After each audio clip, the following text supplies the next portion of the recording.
Hello everyone. आज हम आपके लिए लाए हैं यूपी बोर्ड 2026 के लिए मॉडल पेपर। ये मॉडल पेपर आप समझ लीजिए, आपके जो मॉडल पेपर आने वाला है उसकी मिरर इमेज होने वाली है। पूरा पैटर्न वही रहेगा और जिस तरीके से उस पेपर में क्वेश्चन पूछे जाएंगे उसी डिफिकल्टी लेवल के हैं और उसी तरीके के हैं। आप ये मान सकते हैं कि अगर आपने इस चैनल पे 20 से 25 मॉडल पेपर कराए जाएंगे, उतने सॉल्व कर लीजिए तो आप 90% पेपर आपका यहीं से ही आएगा। ठीक, तो सॉल्व करते हैं क्वेश्चन आपने जो भी हैं। अब मॉडल पेपर सॉल्व करने से पहले हम पेपर का पैटर्न जान लेते हैं क्या होता है। तो आपके जो 20 नंबर के एमसीक्यू क्वेश्चन पूछे जाते हैं और 50 नंबर के आपके डिस्क्रिप्टिव यानी कि वर्णनात्मक प्रश्न पूछे जाते हैं। तो आज हम पहले एमसीक्यू देखेंगे, फिर डिस्क्रिप्टिव क्वेश्चन देखेंगे और इधर कुछ निर्देश दिए गए हैं, आप इन्हें पढ़ लीजिए कि आपको समय 3 घंटे 15 मिनट, मार्क्स जो आपको मिलेंगे वो 70 होंगे। 15 मिनट पढ़ने के लिए अनिवार्य हैं या निर्धारित हैं। 2 खंड हैं आ और बा। 1 अंक के 20 बहुकल्पीय प्रश्न हैं और उन्हें ओएमआर पर उत्तर देना है। ठीक, तो पहला क्वेश्चन जो आपका है वो है 1 से 10 तक हमें जो धनात्मक संख्याएं होती हैं, धनात्मक सम संख्याएं, उनका समांतर माध्य ज्ञात करना है। तो हम पहले पहले क्वेश्चन में जो धनात्मक सम संख्याएं होती हैं 1 से 10 तक उनको लिख लेते हैं। तो ये 2 4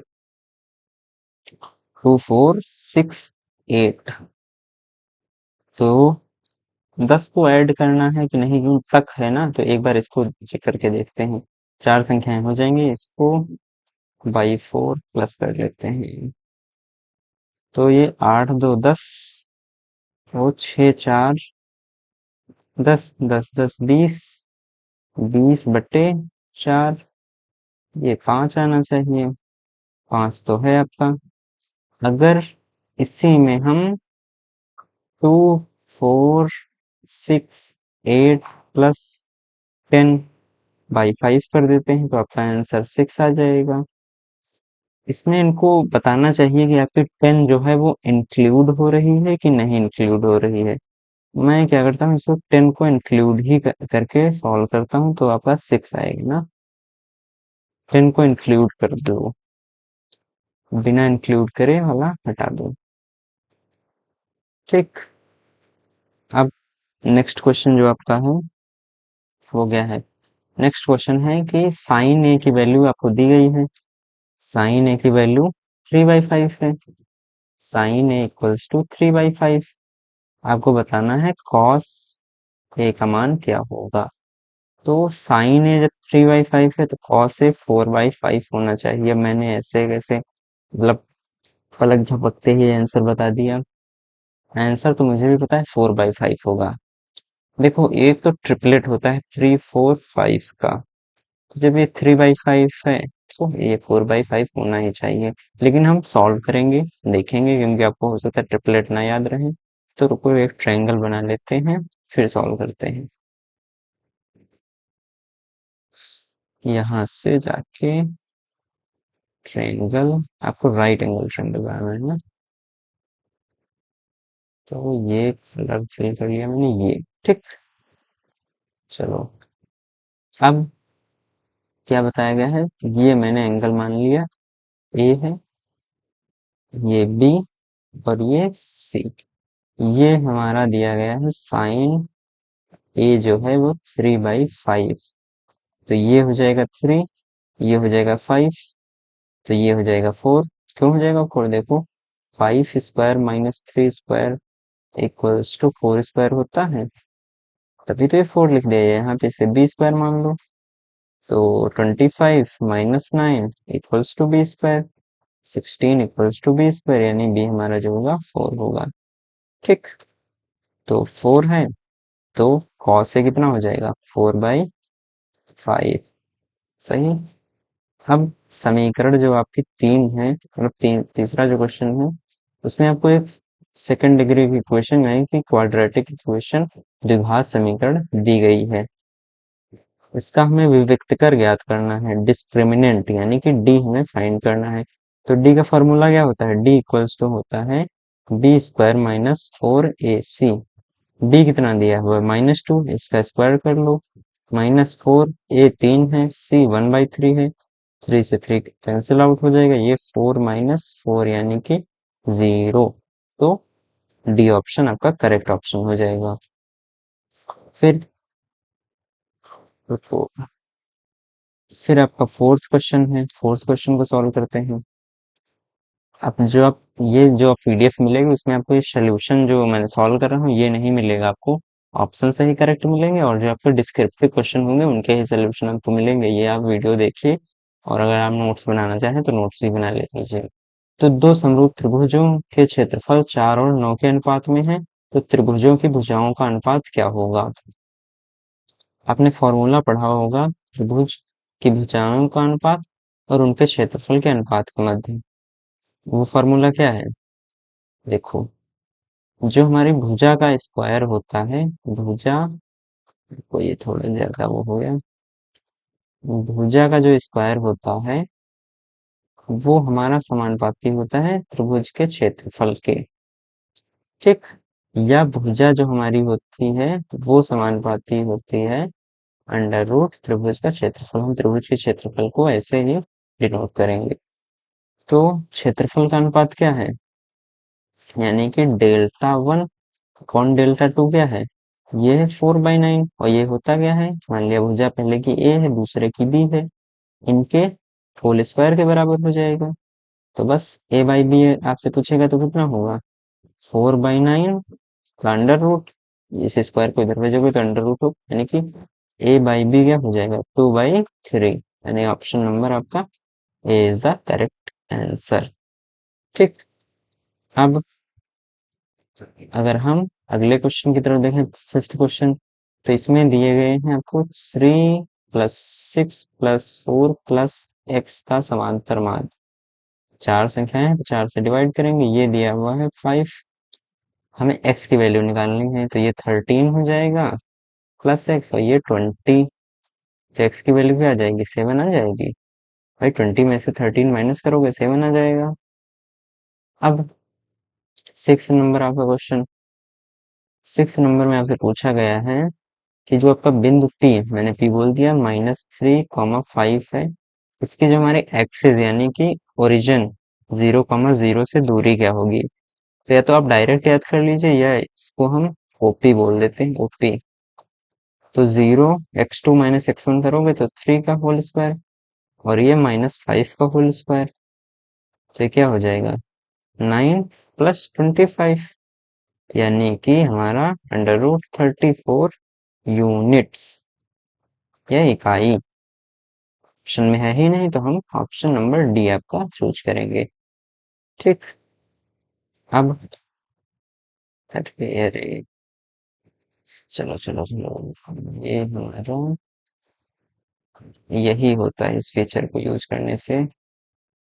देखो सारे ऑप्शन चले गए हमारे जो टिक किए थे। इसमें आया था 4/5, इसमें आया था 0, ये 2/3 था, और इसकी वैल्यू 7 आई थी, इसमें कोई नहीं। चलो इसको फिर से मिटाते हैं, फिर आगे के क्वेश्चन सॉल्व करते हैं। अब हमारा जो क्वेश्चन है वो है seventh number, seventh number question है। इसमें क्या दिया हुआ है, पी बिंदु आपको दिया हुआ है 2, -3, और क्यू बिंदु दिया हुआ है 10, इन दोनों के बीच की दूरी भी दी गई है, पी क्यू दिया है 10 यूनिट्स या मात्र। ठीक, तो पी क्यू का फॉर्मूला क्या होता है, अंडर रूट यानी दो बिंदुओं के बीच की दूरी का फार्मूला, x2 - x1, x2 10 है, x1 2 है, इसका whole square plus y2 - y1, y-3 हो जाएगा, माइनस का 3 तो ये +3, इसका होल स्क्वायर। पी क्यू 10 दिया हुआ है, तो 10 बराबर अंदर ये 64 8 का स्क्वायर, और ये y+3 का होल स्क्वायर। अब इसको दोनों साइड स्क्वायर कर लो, स्क्वायरिंग बोथ साइड, यानी कि दोनों पक्षों में वर्क करने पे, तो 100 = 64, प्लस वाई प्लस 3 का होल स्क्वायर। इधर माइनस करो तो 36 आ जाएगा, और ये वाई प्लस 3 का होल स्क्वायर। ये क्या लिखा हुआ है, प्लस माइनस 6 का होल स्क्वायर, और ये वाई प्लस 3 का होल स्क्वायर। ये क्या दिया हुआ है, Y plus 3 equals to plus minus 6। Y equals to, अगर प्लस 6 लोगे तो ये होगा आपका 3, अगर माइनस 6 लोगे तो ये हो जाएगा आपका -9। यानी कि +3 y क्या हो सकता है, y हो सकता है आपका +3 -9, दोनों वैल्यूज पॉसिबल हैं। तो +3 -9 आपका option number B is the right option. ठीक, अब 8th नंबर क्वेश्चन देखते हैं। 8th नंबर क्वेश्चन में आपके दिया हुआ है कि त्रिभुज की लंबाई और ऊंचाई दी हुई है। अगर यहाँ पे हम त्रिभुज फिर से बना लें, कुछ ऐसा ही बनेगा। ठीक, तो मान लिया ये 14 दी गई है, ये 7 दी गई है, इसका हमें क्षेत्रफल निकालना है। तो क्या हो जाएगा, 1/2, 14 इंटू 7, 7 जा 14, 7 7 49, मतलब 7 इंटू 7 49 सेंटीमीटर स्क्वायर, यानी कि ऑप्शन नंबर आपका बी। अब समांतर श्रेणी से आपका 9th क्वेश्चन है। समांतर श्रेणी से आपका 9th क्वेश्चन है। और समांतर श्रेणी में आपको क्या बताया गया था, अगर nवां पद निकालना होता था, nवां पद, तो क्या होता था, ए एन, यानी कि ए आपका पहला पद, n-1 इंटू डी। तो सबसे पहले इसका विभक्त कर, यानी कि विभक्त कर कह रहा हूं, इसका सार्वांतर, तो ये 2 हो जाएगा, +2 है तो यानी कि 2 हो जाएगा। नवा पद बताना है, यानी कि A9, ए आपका 1 दिया हुआ है, तो 9 -1, डी कितना है, 2 है, तो 1 प्लस यहाँ पे 8 आएगा, 8 16, ये 17, यानी कि ऑप्शन नंबर आपका सी इज द राइट आंसर। अब क्वेश्चन नंबर 10, ये मैंने आपको जब बहुपद वाला चैप्टर पढ़ाया था तब आपको उसमें, नहीं बहुपद में नहीं, वास्तविक संख्या में बताया था। तो a इक्वल्स टू दिया हुआ हमारा x³ y², b equals to दिया है xy³। तो हमें HCF बताना है a, b का। तो देखो कॉमन क्या आ रहा है इसमें, मैक्सिमम पावर क्या कॉमन आ रही है, x आ रही है, और यहाँ पे y², तो बस यही हमारा इसका HCF हो जाएगा, xy², ऑप्शन नंबर बी। ठीक, अब हम ले लेते हैं आपका 11th number question. 11 number question में क्या दिया हुआ है कि इसमें बताना है हमें 119 का स्क्वायर। देखो इसमें बताना है 119 का स्क्वायर माइनस 11 का स्क्वायर। तो या एक तरीका है, आप दोनों का स्क्वायर निकालें फिर माइनस करें, फिर जो संख्या है वो बताएं, वो लेंदी हो जाएगा, क्योंकि 119 का स्क्वायर निकालना बड़ी बात है। तो हम थोड़ा अप्रोच लगाएंगे कि यूनिट डिजिट की। अब इसमें यूनिट डिजिट क्या है, 9 है, और इसमें यूनिट डिजिट क्या है, 1 है। तो आप देखिए, अगर देखो 9 का स्क्वायर करोगे तो 81 आता है, 19 का स्क्वायर करोगे तो 361 आता है, यानी कि यूनिट डिजिट जो होती है हमारी वो 1 होती है। कब, जब यूनिट डिजिट हमारी संख्या की 9 होती है। तो 1 आ रहा है, यहाँ पे भी 1 आ रहा है, तो इसकी यूनिट डिजिट क्या आएगी, 1 आएगी समथिंग कुछ, और यहाँ पे कुछ संख्या मान लिया XY ऐसे करके कुछ 1 लिखा हुआ है। अब 11 में भी यही है, 11 का स्क्वायर करो 121, 21 का स्क्वायर करो 441, देखो 1 रही यूनिट डिजिट। तो यहाँ पर मान लिया MN1 कुछ ऐसे थे। अब जब घटाओगे XY1 MN1, इनको माइनस करोगे तो 1 में से 1 जाएगा, 0 आएगा। यहाँ पे मान लिया कुछ PQ0, ऐसे कुछ 3 अंकों की संख्या या 4 अंकों कुछ भी आ गई, हमें हमें उससे नहीं मतलब। तो लास्ट में 0 है, यानी कि हमारी संख्या क्या हो जाएगी, सम संख्या हो जाएगी, बस। ठीक, जब सम संख्या होगी तो 2 से डिवाइड भी होगी, तो अभाज्य हो ही नहीं सकती। ठीक, अब इसको कर लेते हैं इरेज, और क्वेश्चन नंबर 12 सॉल्व करते हैं। 12 नंबर क्वेश्चन में क्या दिया हुआ है, इसमें है बहुपद x square plus 99 x plus 127 के मूल क्या होंगे? तो इसके मूल देखो 127 के हम फैक्टर करते हैं। ये किससे कट रहा है? 7 2 9 1 10, 300 तो कटेगा नहीं। 7 एकम 7,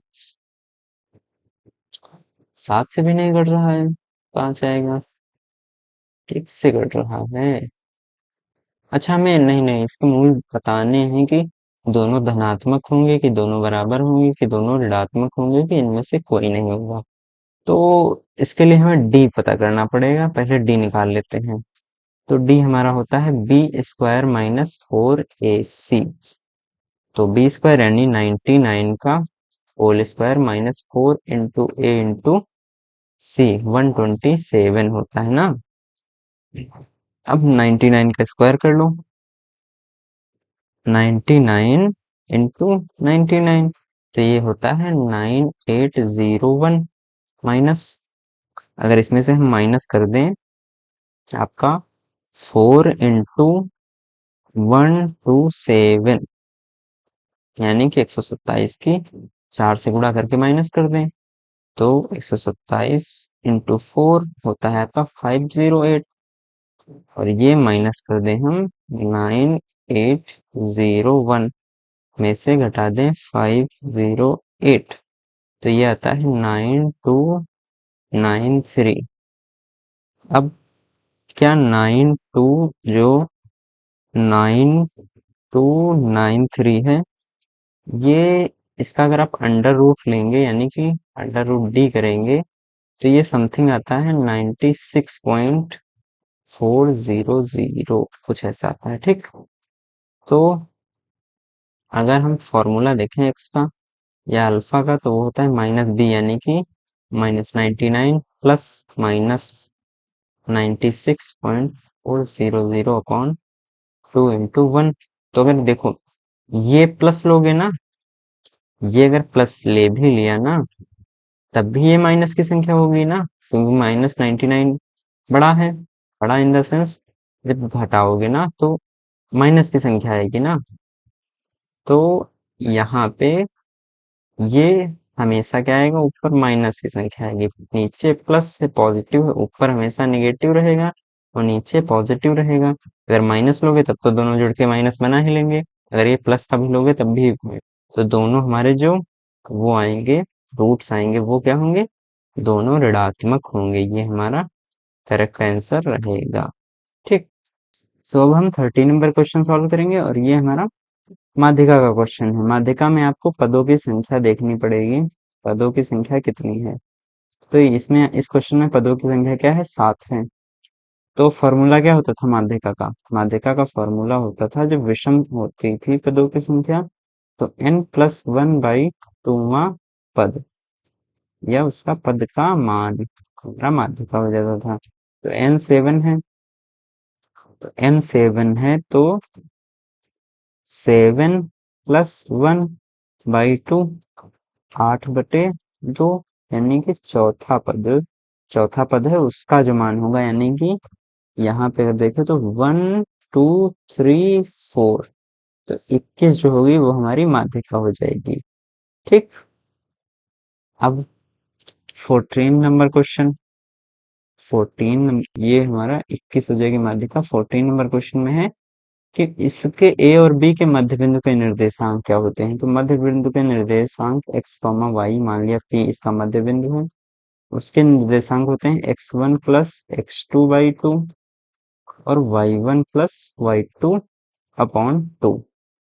x1 कितना है 2, प्लस x2 कितना है 6/2, y1 कितना है 4 प्लस 4/2, यानी कि 8/2 और 8/2। तो 4,4 आपके option number B is the right answer. ठीक, फिर अगर हम सॉल्व करें नेक्स्ट क्वेश्चन, इनमें से किस समीकरण का मूल 3 होगा। मूल मैंने क्या बताया था, मूल में होता है कि जो हमारे इक्वेशन को सेटिस्फाई करे, यानी कि इक्वेशन में अगर हम x की वैल्यू रख दें, मूल का मान, तो हमारे इक्वेशन 0 के बराबर हो जाए। तो मूल 3 उसी इक्वेशन का होगा जिसमें x बराबर 3 रखने पर वो इक्वेशन 0 हो जाएगी।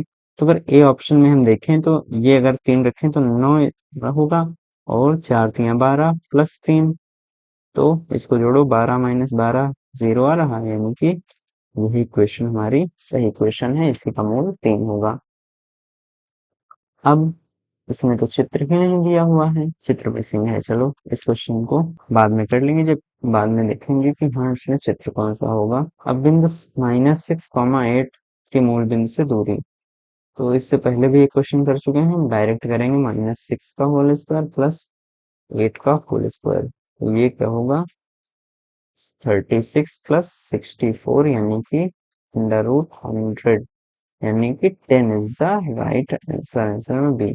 हमारा अगला क्वेश्चन है 18 नंबर क्वेश्चन, और इसमें हमें बताना है कि एक साल में जो आपके 53 रविवार हैं उनके होने की क्या प्रायिकता होगी। तो आपको पता होगा कि एक वर्ष में कितने सप्ताह होते हैं, 52 सप्ताह होते हैं, 52 सप्ताह होते हैं, यानी कि आपके टोटल कितने संडे हो जाएंगे, मतलब कितने रविवार हो जाएंगे, 52 हो जाएंगे, 52 सप्ताह हो गए। ठीक, अब आपके 52 संडे तो कंफर्म है, मतलब 52 संडे तो कंफर्म है। फिर अब 52 सप्ताह में दिन कितने होते हैं, तो 52 सप्ताह में 7 से गुणा कर लो, 7 दूनी 14, और 7 पचे 35, 1 36, 364 दिन। एक वर्ष में कितने दिन होते हैं, 365 दिन, यानी कि आप देखें तो एक दिन एक्स्ट्रा होगा यहाँ पे कि नहीं होगा, भाई सप्ताह के हिसाब से देखेंगे तो 364 दिन ही होंगे। फिर ये जो एक दिन एक्स्ट्रा होगा, ये क्या हो सकता है, ये संडे हो सकता है, मंडे हो सकता है, ट्यूसडे हो सकता है, वेंसडे हो सकता है, आपका थर्सडे हो सकता है, फ्राइडे हो सकता है, और सैटरडे हो सकता है। यानी कि इस दिन के पास कितनी मतलब कितने ऑप्शंस हैं, तो इसके पास क्या ऑप्शन है, एक 4 और 3 7, इसके पास 7 पॉसिबिलिटी है, या 7 ऑप्शन है। ठीक, 7 पॉसिबिलिटी है।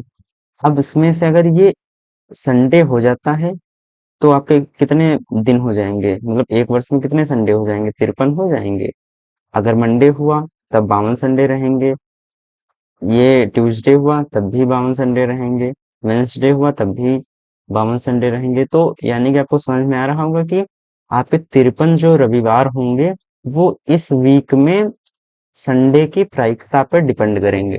तो एक वीक में संडे की प्रायिकता क्या होती है, 1/7, यानी कि यही आपका आंसर होगा। ठीक, फिर 19 नंबर क्वेश्चन में, एक वृत्त में कितनी समांतर स्पर्श रेखाएं खींची जा सकती हैं। तो देखो हम पहले एक वृत्त बना लेते हैं, यहाँ पे मान लिया ये हमारा एक वृत्त हो गया। ठीक, देखो फिर हमने क्या किया, रेखाएं खींच रहे हैं, देखो एक रेखा ऐसे हमने ये स्पर्श रेखा खींच दी। ठीक, अब एक यहाँ पे स्पर्श रेखा खींच दी कुछ ऐसे, और ये जो हो जाएगा ये हमारा क्या हो जाएगा, वृत्त का व्यास डी। ठीक, अब देखो अगर हम सोचे कि हम यहाँ पर एक और रेखा खींच दें, यहाँ पे ऐसे हम करके इसी पॉइंट से निकलती हुई एक और रेखा कुछ ऐसे खींचना चाहें, देखो इसको कलर चेंज कर देते हैं इसका। ठीक, और ये कुछ यहीं पे मान लीजिए इसी के पॉइंट पे टच कर रही है, तो इसको थोड़ा टिल्ट करते हैं। हम्म,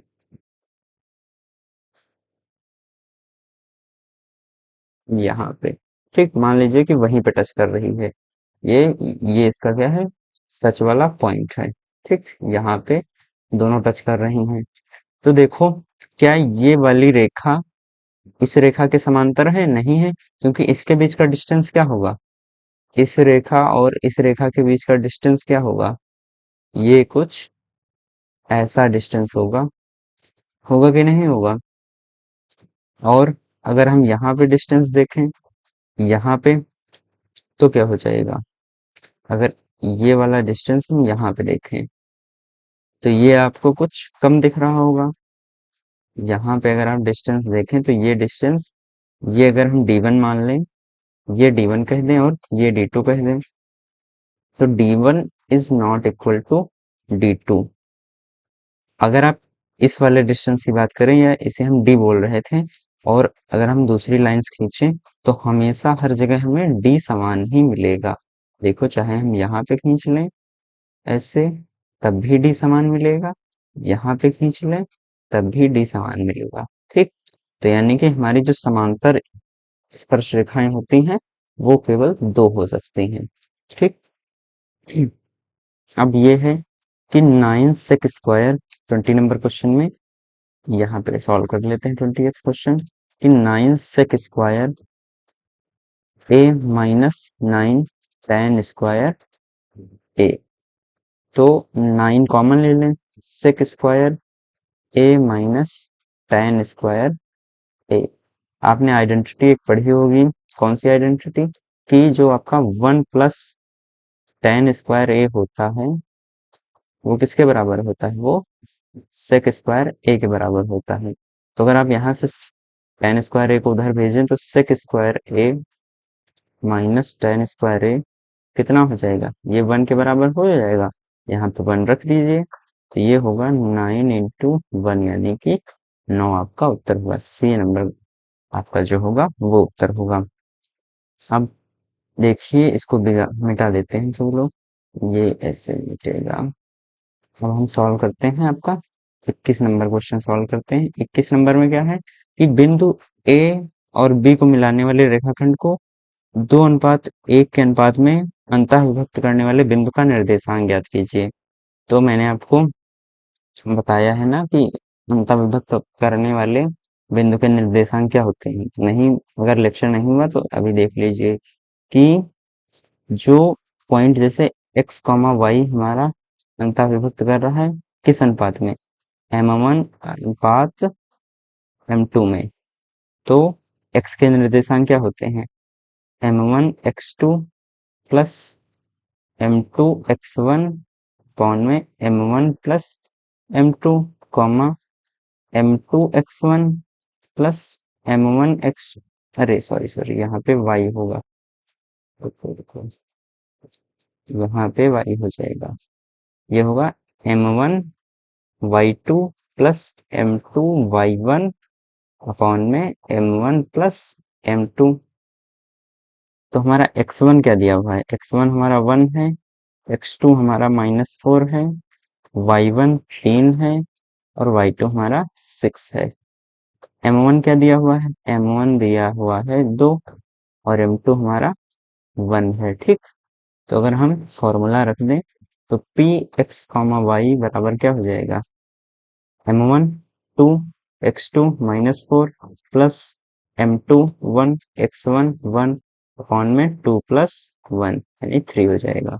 फिर यहाँ पे m1 2 y2 6 है, फिर m2 आपका 1 है और y1 आपका 3 है, और नीचे में 2 प्लस 1। तो अगर सॉल्व कर लें तो ये क्या आएगा, -8 प्लस 1 अपॉन में 3, यहाँ 6 दूनी 12 और 3/3, तो ये आ जाएगा आपका -7/3 कॉमा 15/3। ऐसे भी आप लिख सकते हैं, या इसे यहाँ पे कट करना चाहें तो इसको लिख सकते हैं -7/3 कॉमा 5, क्योंकि 3 5 15 होता है, यानी कि आपका पी एक्स कामा वाई आ गया इतने, ये ही आपका आंसर हो जाएगा,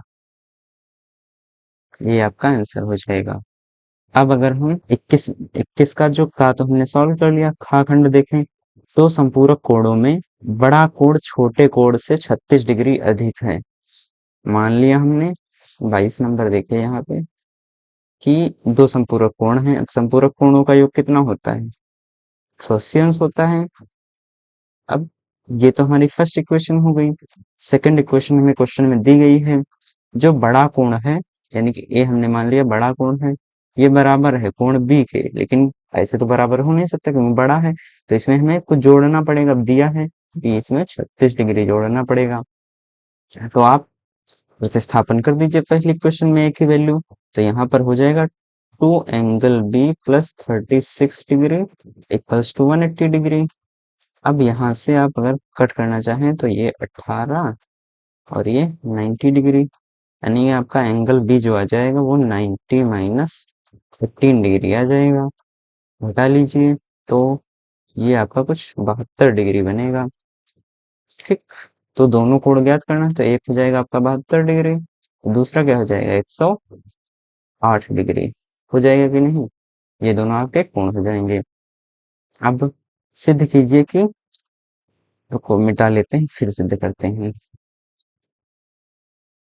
आप जो ये नोट्स हैं इनके स्क्रीनशॉट लेते रहे ना, क्योंकि आपको वैसे तो आपको नोट्स प्रोवाइड कर दिए जाते हैं, लेकिन इसमें क्या है कि अगर मैं पेज ऐड करने जाऊंगा तो ये बहुत बड़ी पीडीएफ बन जाएगी, इसी वजह से आप स्क्रीनशॉट ले लेना। ठीक, तो अगर मैं 21 का गास देखूं तो इसमें है कि 2 माइनस रूट 5 एक अपरिमेय संख्या है, सिद्ध करना है हमें।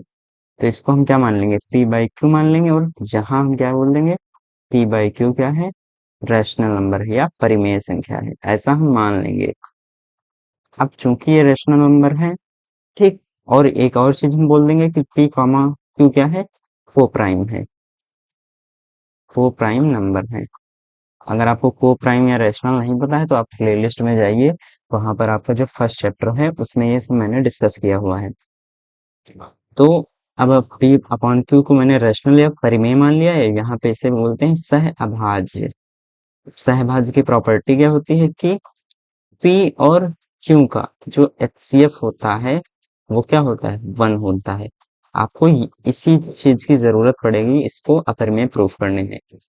तो कुछ नहीं, इसको हमने ये मान लिया। अब क्या करते हैं, टू इक्वल्स टू हम क्या कर सकते हैं, P upon Q plus root 5, या अब इसको इधर भेज दीजिए, two minus P upon Q equals to 5 root 5 आ जाएगा, यानी कि 2q minus P upon Q equals to root 5। अब दो तरीके यहाँ से प्रूफ करने में है। अब देखिए यहाँ पर तो आपको ये 2 नंबर में क्वेश्चन मिलेगा, तो आप इसको ऐसे ही प्रूफ कर देंगे, कैसे, यहाँ पे लिख देंगे चूंकि दो एक परिमेय संख्या है, ये तो हमें पता है ना, और पी अपॉन क्यू परिमेय संख्या है, हमने मानना है। ठीक, और रूट 5 हमें पता है कि ये एक अपरिमेय संख्या है। तो आपका जो 2q minus P upon Q, ये माइनस पी, ये होगा कि ये क्या होगा, एक परिमेय संख्या हो जाएगी, क्योंकि आप यहाँ पे क्या कर रहे हैं, एक परिमेय संख्या में से एक परिमेय संख्या घटा रहे हैं। हम यहाँ पे माना है कि ना ये परिमेय संख्या है, तो आपको एक अपरिमेय संख्या मिल रही है, क्या ऐसा पॉसिबल है, ऐसा पॉसिबल नहीं है। मतलब ये परिमेय हो जाएगी और ये बराबर आ रही है एक अपरिमेय संख्या के, तो ऐसा पॉसिबल है, नहीं है। अतः विरोधाभास उत्पन्न होता है। चूंकि विरोधाभास उत्पन्न होता है, अब ये विरोधाभास क्यों आया, क्योंकि हमने जो माना था ना पी अपॉन क्यू परिमेय, ये गलत हमने माना था, ये हमने क्या गलत माना था। तो पी अपॉन क्यू क्या होगा, पी अपॉन क्यू आपका परिमेय होगा। चूंकि ये अपरिमेय हो जाएगा तो पी अपॉन क्यू क्या था, 2 माइनस रूट 5 था, इसीलिए ये भी आपकी एक अपरिमेय संख्या बन जाएगी। तो ये भी क्वेश्चन आपका हो गया। अब आपको ये क्वेश्चन सॉल्व करना है 21 का घा नंबर। तो देखिए 21 का घा नंबर, तो 21 के घा में क्या है, 21 का घा, यहाँ पे क्या है, 5 cos square 60 degree plus 4 sec square 30 degree minus का tan स्क्वायर 45 डिग्री और प्लस का cos स्क्वायर 90 डिग्री। तो इसको बस आप वैल्यू रख दीजिए डायरेक्ट और ये सॉल्व कर लीजिए। तो अगर वैल्यूज में रखूं तो 5 इंटू कॉस 60 क्या होता है, कॉस 60 होता है 1/2 का होल स्क्वायर प्लस 4 सेक 30 क्या होगा, जो आपका कॉस 30 होता है ना वही आपका रिवर्स हो जाएगा। कॉस 30 क्या होता है आपका रूट 3/2, तो ये 2/√3 हो जाएगा। होल स्क्वायर यहाँ पे माइनस है, tan 45 1 का होल स्क्वायर, और यहाँ पे cos 90, cos 90 आपका क्या होता है, ये होता है आपका 0। ठीक, तो ये 5 इंटू 1/4 प्लस 4 इंटू 4/3 -1, तो आ गया आपका 5/4 प्लस 16/3 -1। एलसीएम ले लो यहाँ पे, तो क्या आएगा 12 आएगा। ये 5 × 3 हो जाएगा, ये 16 × 4 हो जाएगा, और ये -12 हो जाएगा। ठीक, तो यहाँ से आएगा 15 है प्लस 64 -12/12। यहाँ पे देखो तो 5 4 9, 6 1 7 -12/12 घटा दीजिए यहाँ पे, तो 7 और 6, ये 12। आप कैलकुलेशन देख लेना, हो सकता है कहीं गलती हो गई हो, बाकी मैंने तो सही की है अपनी तरफ से। तो ये आपका क्या हो जाएगा, इसका आंसर हो जाएगा। अब नेक्स्ट क्वेश्चन देखते हैं। नेक्स्ट क्वेश्चन है आपका 21 का अंगा। इसमें क्या दिया हुआ है कि बिंदुओं -4, 6 और बिंदुओं -6, 10 और 3, -8 को जोड़ने वाला।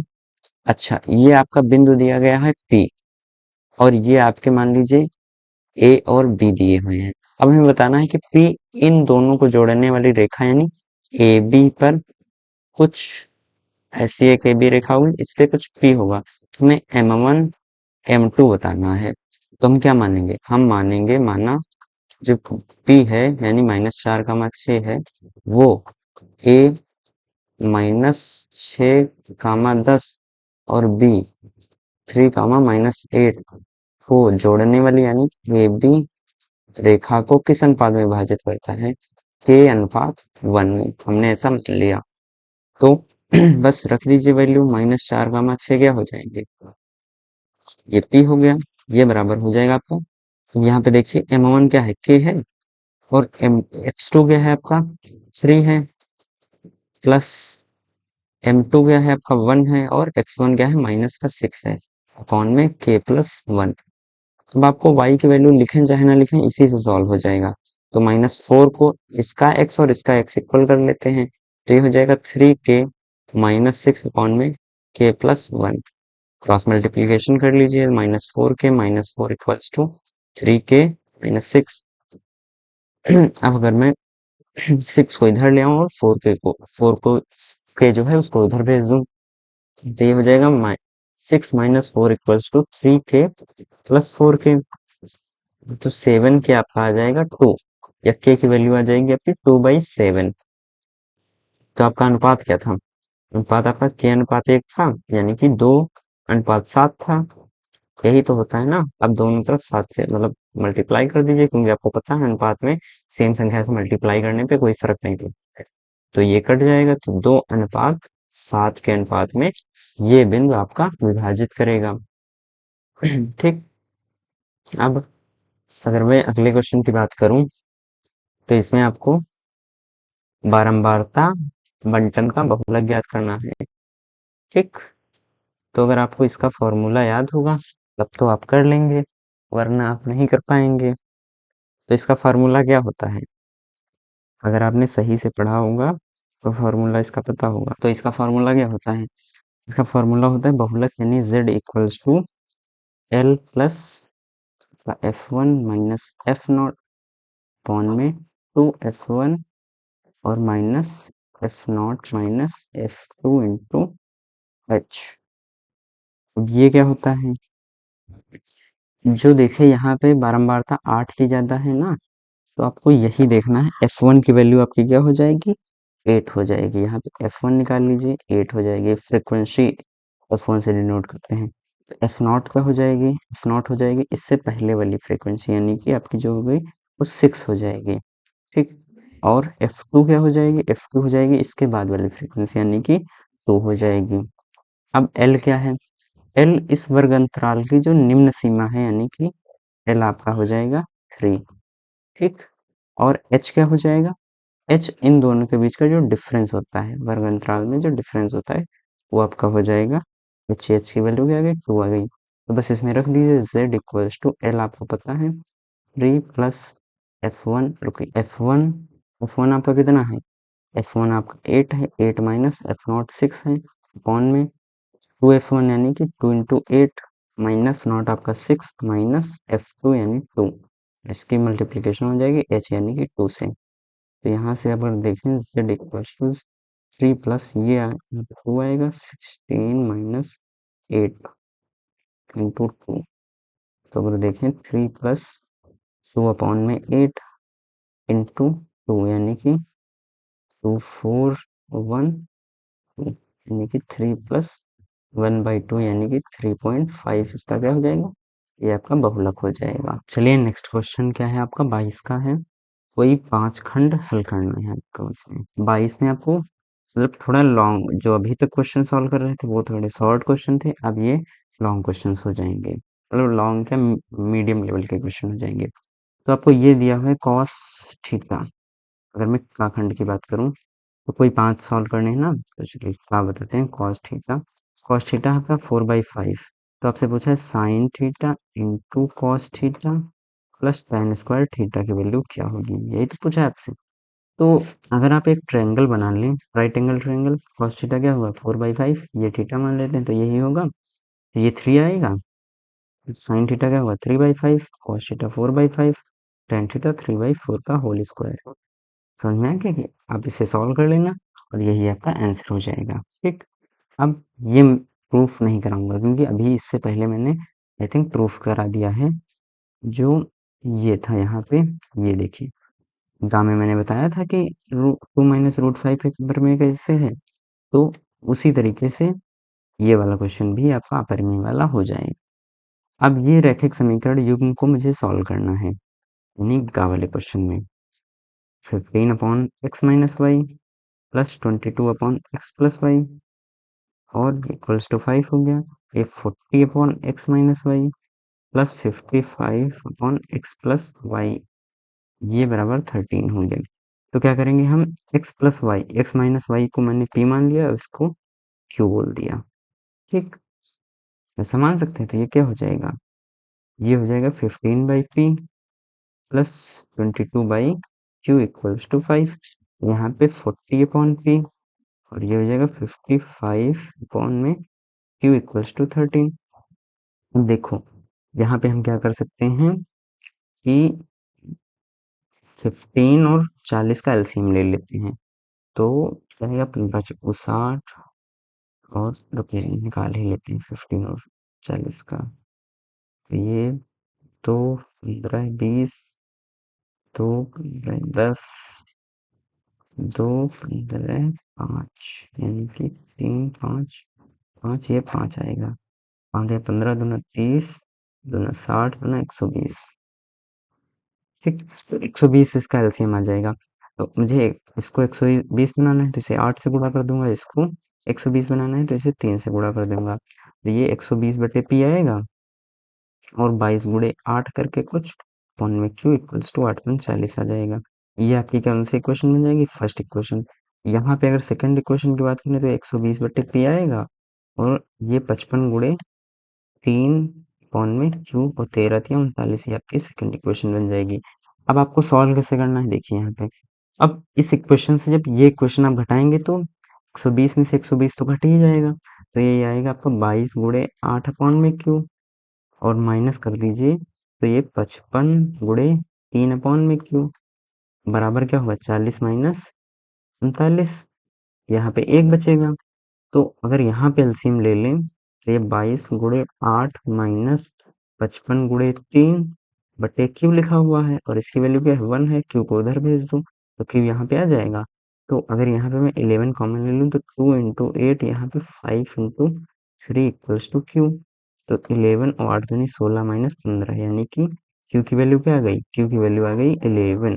तो किसी भी क्वेश्चन में क्यू की वैल्यू रख देंगे, आपको पी की वैल्यू मिल जाएगी। जैसे मैंने यहाँ पे रख दिया तो ये 22, 11 रखोगे तो 2 आएगा यहाँ पे, 2 को इधर भेजोगे तो 3 आ जाएगा और पी को इधर भेज दोगे और 3 को इधर भेज दोगे तो पी की वैल्यू क्या आएगी आपकी 5 आ जाएगी यहाँ पे, यानी कि पी की वैल्यू 5 आ गई, यानी x माइनस वाई की वैल्यू 5 आ गई और x प्लस वाई यानी कि इसकी वैल्यू क्या गई थी 11 आई थी।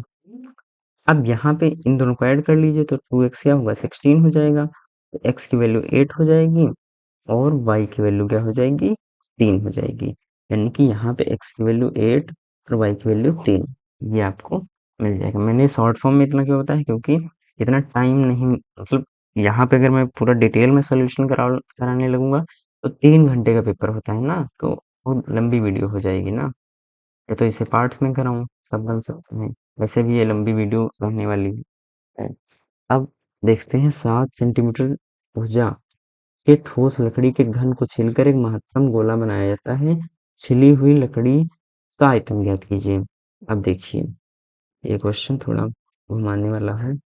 ये एक आपको घन दिया हुआ होगा, ठीक। एक और यहाँ पे बना लेते हैं फिर से, ठीक। यहाँ पे कुछ एक ऐसा लाइन से ही ड्रॉ कर लेते हैं। ये कुछ, हालांकि ये बिल्कुल घन नहीं लग रहा है, लेकिन हाँ ठीक है, आपको समझ में आ जाएगा कि ये कुछ ऐसा आपको घन टाइप में दिया होगा।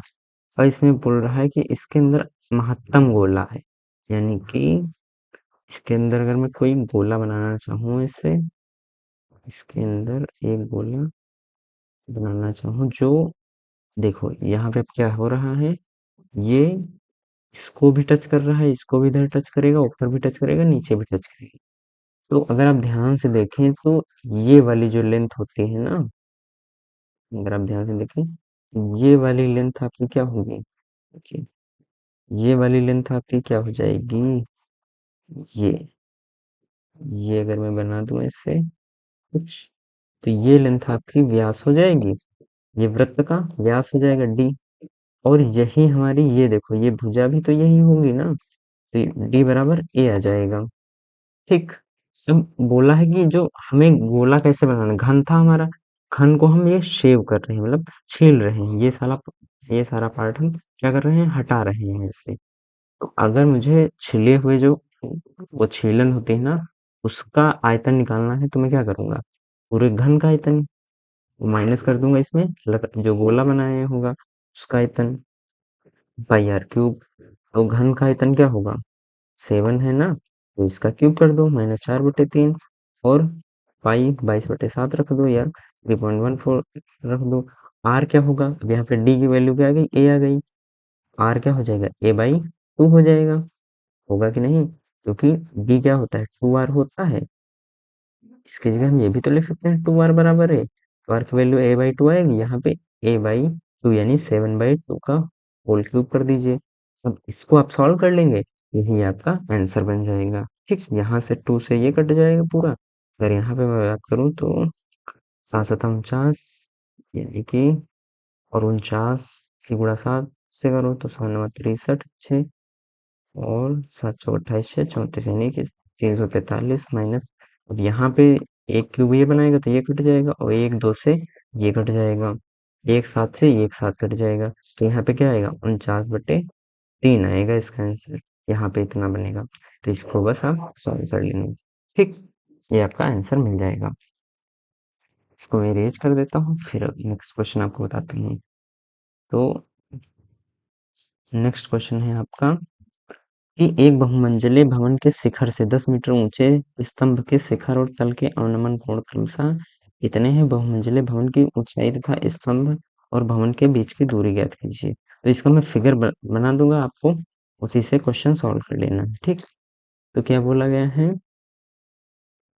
ये एक कोई बहुमंजिला भवन था, और यहाँ से एक ये बहुमंजिले भवन के शिखर से 10 मीटर ऊंचे स्तंभ के शिखर और तल के अवनमन कोण क्रमशः इतने इतने, तो ये क्या हो गया आपका, वो हो गया आपका स्तंभ। और अगर मैं बात करूं, एक अवनमन कोण ऐसे बन जाएगा, ठीक।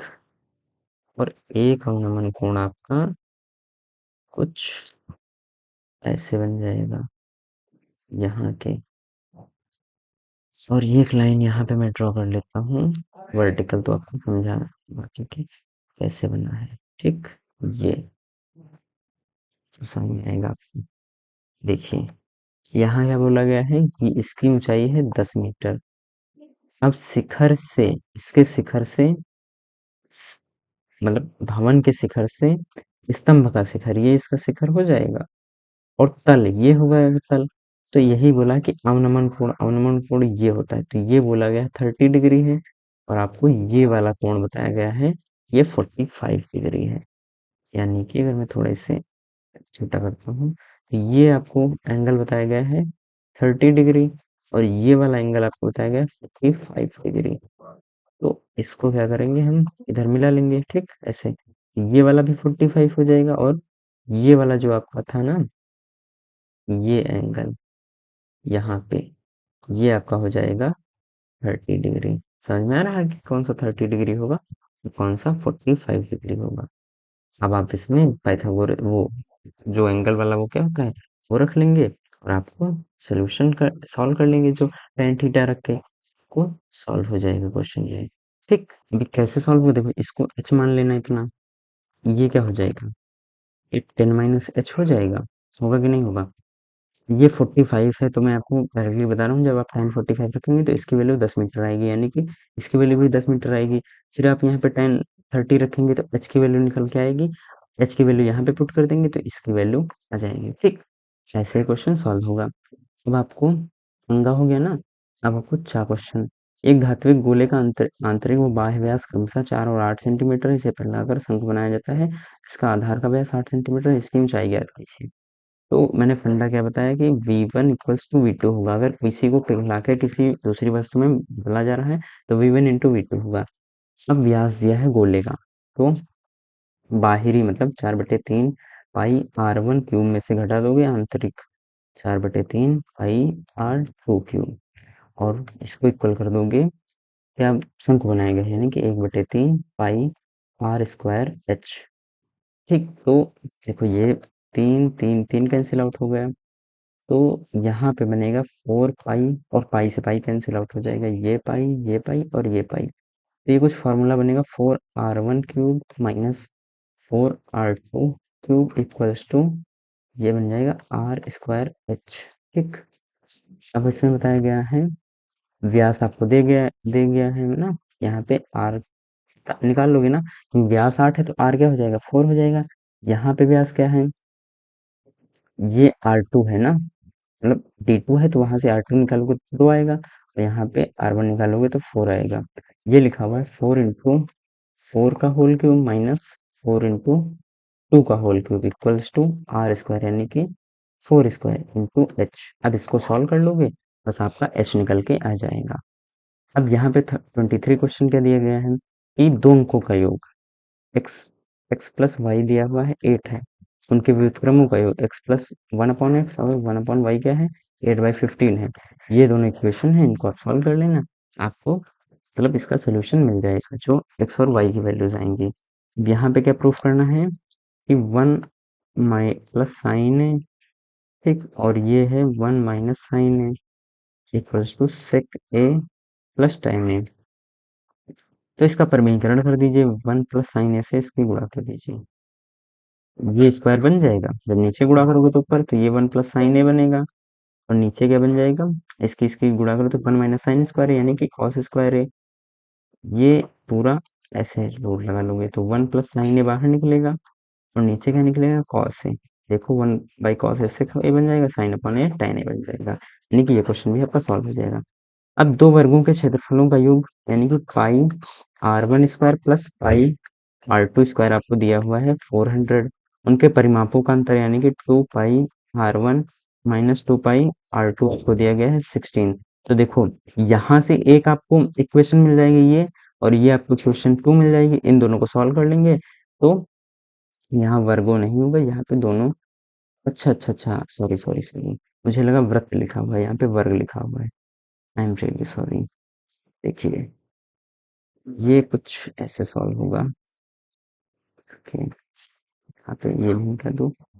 ठीक, तो वर्गों का क्षेत्रफलों का योगफल, यानी A1² प्लस A2² दिया है 400, और परिमापों का अंतर यानी 4A1 माइनस 4A2 आपको 16 दिया हुआ है। तो यहाँ से एक इक्वेशन बन जाएगी, एक यहाँ से इक्वेशन बन जाएगी, दोनों को सॉल्व कर लेना, आपको आंसर मिल जाएगा।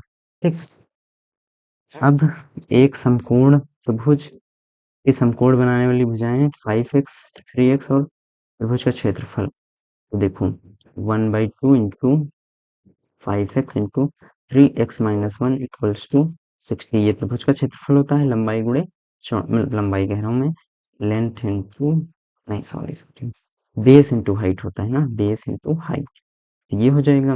तो यहाँ पे एक द्विघात समीकरण बनेगी, x की जो वैल्यू आए अगर वो नेगेटिव होगी तो वो नहीं ले सकते, बाकी अगर पॉजिटिव आएंगी तो दोनों वैल्यूज हम ले सकते हैं। ठीक, ये क्वेश्चन ऐसे सॉल्व होगा। अब एक रेलगाड़ी 63 किलोमीटर की दूरी निश्चित औसत चाल से तय करती है। इसकी औसत चाल मैंने v मान ली, ठीक।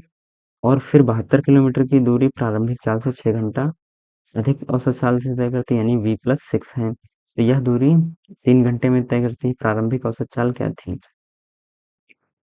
तो ये बोला गया है कि 72 किलोमीटर चलती है v+6 से, ठीक। और 63 चलती है v से, है कि नहीं? 72 वाली दूरी चलती है v+6 से, 63 किलोमीटर v से चलती है। अब ये क्या लिखा हुआ है? दूरी बटे चाल, समय लिखा हुआ है, ये दूरी बटे चाल समय लिखा हुआ है, और ये 3 घंटा बताया गया है। समझ में आ रहा है आपको? इसको आप सॉल्व कर लेंगे, v की वैल्यू आ जाएगी यहाँ से निकल के, ठीक। वही आपका सोल्यूशन हो जाएगा, ये द्विघात समीकरण बनेगी। 3 सेंटीमीटर त्रिज्या वाले एक लंबवृत्तीय शंकु का उत्तरी पृष्ठीय क्षेत्रफल इतना है। शंकु का आयतन ज्ञात कीजिए। तो शंकु क्या होता है? ये होता है, यहाँ पे आपको बताया गया है कि r 3 है, लंबवृत्तीय पृष्ठीय क्षेत्रफल वक्र पृष्ठ यानी पाई आर एल आपको दिया हुआ है 47.1। पाई की वैल्यू रखे, आर की वैल्यू रखे, एल आ जाएगा। एल और आर के उससे एच निकाल लीजिए, और एच से फिर 1/3 पाई आर स्क्वायर एच का फार्मूला रख देंगे। क्वेश्चन ये सॉल्व हो जाएगा, ठीक। आपका पूरा मॉडल पेपर सॉल्व हो गया।